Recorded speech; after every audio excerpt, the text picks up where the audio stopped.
तहरीक तहफ़्फ़ुज़ आईन पाकिस्तान के ज़ेर तमाम जो कॉन्फ्रेंस नहीं करने दी गई इस्लामाबाद में और उसको रोका गया पुलिस के ज़रिए और दीगर इदारों के ज़रिए और तालाबंदी की गई थी, अब उसकी मज़ीद इत्तलात आ रही हैं और ये सारे का सारा मलबा जो है वो फेंक दिया गया है जनाब आर्मी चीफ पे और मिलिट्री लीडरशिप पे फेंक दिया गया है।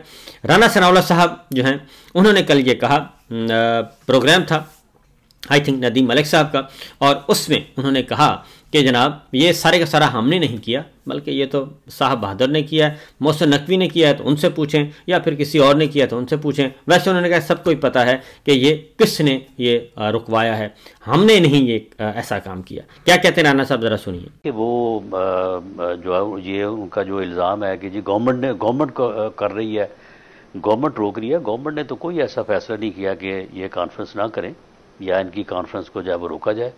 अब वहाँ पे क्या सूरत हाल पैदा हुई है, ये जो लोग वहाँ पे जिन्होंने ये किया है वो उनसे पूछ सकते हैं। सर वज़ीर दाखिला आप ही की हुकूमत में है ना सर? जी बिल्कुल हमारी हुकूमत में है, तो अगर उन्होंने किसी को कहा है तो आप उनसे इस बात का जवाब ले सकते हैं। लेकिन गवर्नमेंट मीन्स फेडरल कैबिनेट। मैं आपको पूरे यकीन के से कह सकता हूँ कि वहाँ पे इनकी कॉन्फ्रेंस को रोकने का कोई फैसला नहीं हुआ। सर वज़ारत दाखिला कैबिनेट से बाला तो नहीं है ना सर? या तो कह दें वो कैबिनेट से बाला है, वहाँ पुलिस लगी हुई थी सर, ताले लगे हुए थे, तो लोगों ने गेट फलांगे इसी वजह से। किसी को शौक तो नहीं था ना गेट फलांगने का? देखें इस मामले की जो है वो कोई बाज़पुरस की जानी चाहिए कि वो ताले किसने लगाए, क्यों लगाए, होटल वालों ने लगा दिए, वो नहीं चाहते थे या किसी ने उनको मजबूर किया। इस बारे में तो किसी इंक्वायरी, किसी तहकीक के बाद ही कोई जो है वो बात मुस्तनद तौर पे जो है वो की जा सकती है। अब हर इल्ज़ाम जो है ये हुकूमत ने किया है, ये तो फिर इस तरह से तो बात जो है वो साबित नहीं होती। राना साहब कहीं वज़ारत दाखिला आपकी हुकूमत से ऊपर तो नहीं है? नहीं, मेरा नहीं ख्याल कि वज़ारत दाखिला ने इस बारे में कोई कदम उठाया होगा। ये वैसे आपको भी पता है सर? मेरा तो ख्याल है कि वो तगड़े हैं आपसे कि ये हुकूमत ये नहीं आपको पता है कि ये हुकूमत इस किस्म के काम नहीं करती।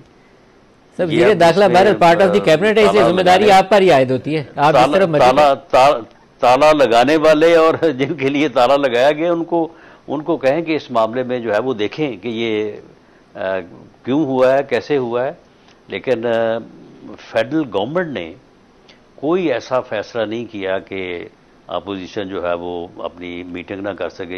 वो कहते हैं मेरा नहीं ख्याल कि वज़ारत दाखिला ने भी किया है, तो ये जिन्होंने किया है जनाब आप वो कहते हैं उनसे पूछ लें आप।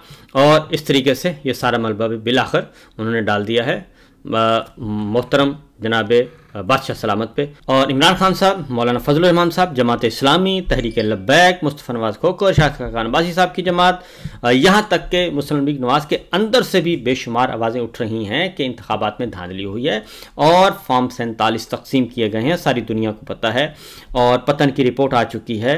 और इस पर बात करने पर बड़े बड़े एंकर्स को, जर्नलिस्टों को, मीडिया हाउसेस को निशाना बनाया जा रहा है। इमरान खान साहब की दरख्वास्त है सुप्रीम कोर्ट ऑफ पाकिस्तान में कि जी इसकी तहकीकात करवाई जाए।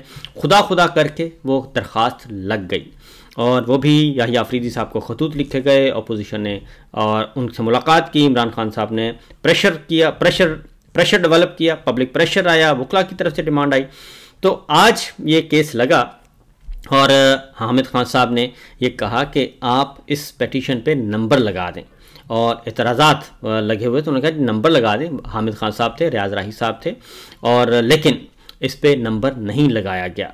और उन्होंने कहा कि जी हमें आज था कि इस चैम्बर में समात है, तो 5 रुकनी बेंच ने समात की, लेकिन एक तवील अरसे के बाद, क्योंकि 1 साल से ज़्यादा हो गया है इलेक्शन को हुए और पिटिशन फाइल हुए को भी कम से कम 1 साल हो गया है, लेकिन अभी तक आज भी नंबर नहीं लगाया गया। और उन्होंने कहा कि जनाब समात गैर मुअय्यना मुद्दत के लिए हम मुलतवी कर देते हैं, एतराज़ात ख़त्म कर देते हैं, बाकी बातें अगली तारीख पे होंगी। तो ये है सूरत हाल। दूसरा, आज तारीख 9 मई जुडिशल कमीशन बनाने की डिमांड की जा रही है। पाकिस्तान तहरीक इंसाफ इमरान खान साहब कर रहे हैं और इसके लिए भी एक तवील अरसे से पिटीशन पड़ी है और मुतालबात भी यही रखे थे जब मुज़ाकरात शुरू हुए थे। तो आज ये मुकदमा भी आज आइनी बेंच के सामने रखा गया और 9 मई जुडिशल कमीशन का जो है वो तश्कील देने का मुतालबा किया जा रहा है। और आज क्या हुआ, 9 मई वाक़े पर कोई प्राइवेट शिकायत का इंदराज किया गया, ये पूछा जस्टिस अमीनुद्दीन खान साहब ने, जो सरबराह हैं इस बेंच के। और इस मामले पर अदालत को आज खुद नोटिस लेना चाहिए था। हामिद खान साहब ने कहा कि इतना इंपॉर्टेंट वाक़या है कि इस पर नोटिस लेना चाहिए था, आज खुद लेना चाहिए था, क्योंकि 9 मई की आड़ में पाकिस्तान में एक जुल्म बर्पा किया गया है और एक सियासी इंतकाम का निशाना बनाया गया है। हज़ारों लोगों को सियासी कैदी बना दिया गया, जेलों में डाल दिया गया, फिर सिविलियंस का फौजी अदालतों में ट्रायल हो गया इस बुनियाद पे, और अभी तक कोई किस्म की कोई तहकीकात नहीं हुई। और इसका जायज़ा लेना चाहिए, क्योंकि ख़ुद ऐसे स्टेटमेंट्स आ चुके हैं कि ये फ़ौज के अंदर का भी मामला था और इसका हदफ जनरल आसिम मुनीर साहब से कोई और नहीं था, उनकी आर्मी चीफ जो है उनकी सीट वो थी, तो इस पे होना चाहिए।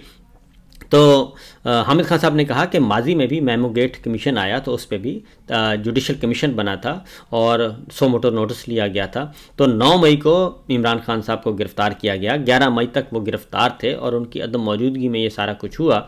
उन्होंने कहा कि मेमो गेट और सानिया कोटा पर अदालत ने कमीशन बनाया। जस्टिस हसन अजहर रिजवी साहब ने कहा अब सूरत हाल काफ़ी तब्दील हो चुकी है। मोहम्मद अली मजहर साहब कहते हैं 9 मई के केसेस अब अदालतों में चल रहे हैं और इस पोजीशन में नहीं कि फौरी कमीशन हम बना दें।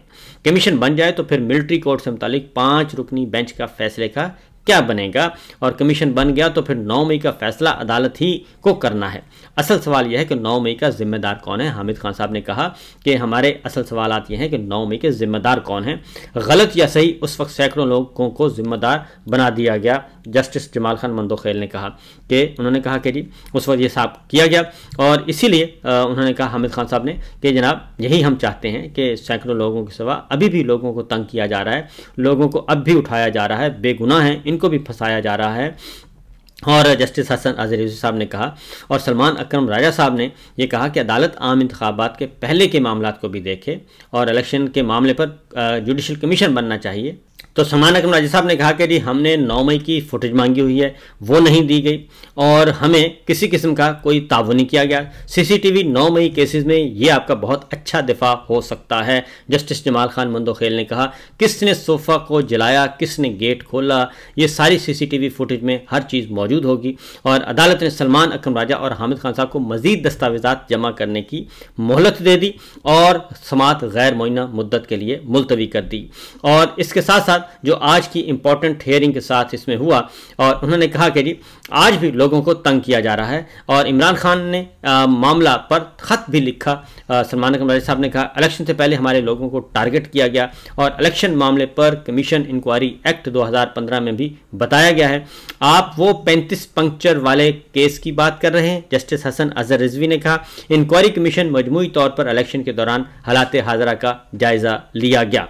अब यहाँ पे जस्टिस हसन अजहर रिजवी साहब जो हैं जो इसलिए गवर्नमेंट की साइड लेते हैं, ये मैं आपको आगे किसी वक्त बताऊंगा मुनासिब वक्त पे, क्योंकि उनको भी एक लॉलीपॉप दिया हुआ है, हमारे लिए काबिल एहतराम है, लेकिन उनको एक लॉलीपॉप दिया हुआ है तो मैं कहूँगा कि लॉलीपॉप से महफूज रहें।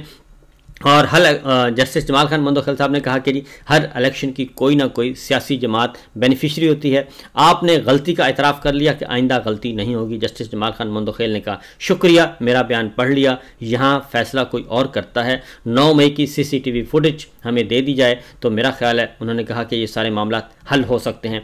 इस पर इत्तेफाक किया जस्टिस जमाल खान मंदोखेल साहब ने और बेंच के दीगर अरकान ने। लेकिन सवाल ये है कि ये फिर एक गैर मुअय्यना मुद्दत के लिए मुलतवी कर दिया क्या है। इसका मतलब बड़ा वाज़ेह है कि जनाब अभी तक हनूस दिल्ली दूर अस्त ना ही इलेक्शन की धांधली के लिए कोई तहकीकात करने के लिए तैयार है और ना ही 9 मई के वाक़यात की तहकीकात करने के लिए कोई तैयार है, क्योंकि उस पर इतना कुछ बना दिया गया है कि खुदा की पनाह और जुल्म सितम अभी तक जारी है। बहरहाल जो काबीना में जी तौसीक़ की गई है उसमें खालिसतन अब अंदर से ही आवाज़ें उठ रही हैं। इख्तियार वली साहब थे, वो बहुत ज़्यादा दिफा करते थे मुस्लिम लीग नवाज़ का, यहाँ तक के हाथापाई पे भी आ जाते थे और हाथापाई भी हुई। तो बहरहाल वो बड़े हिम्मत वाली बात है जी इन हालात में टीवी पे आके मुस्लिम लीग नवाज़ का दिफा करना। तो हुआ ये है कि इख्तियार वली साहब तो कुछ नहीं मिला और अलबत्ता परवेज़ खटक साहब को मुशीर बना दिया गया है। उन्होंने फिर एक शेर भी लिखा है और उस शेर का जवाब भी हमने दिया है उनको कि जनाब आप अभी नए नए नौआमोज़ हैं, तो यहाँ पे मामला जो हैं वो कोई और करता है, फ़ैसले कोई और करता है, ये डमी हुक्मरान है, इसलिए आपने भी अगर वजारत लेनी है तो फिर असली हुक्मरानों के पास जाएँ, वहाँ से आपको वजारत मिल जाएगी।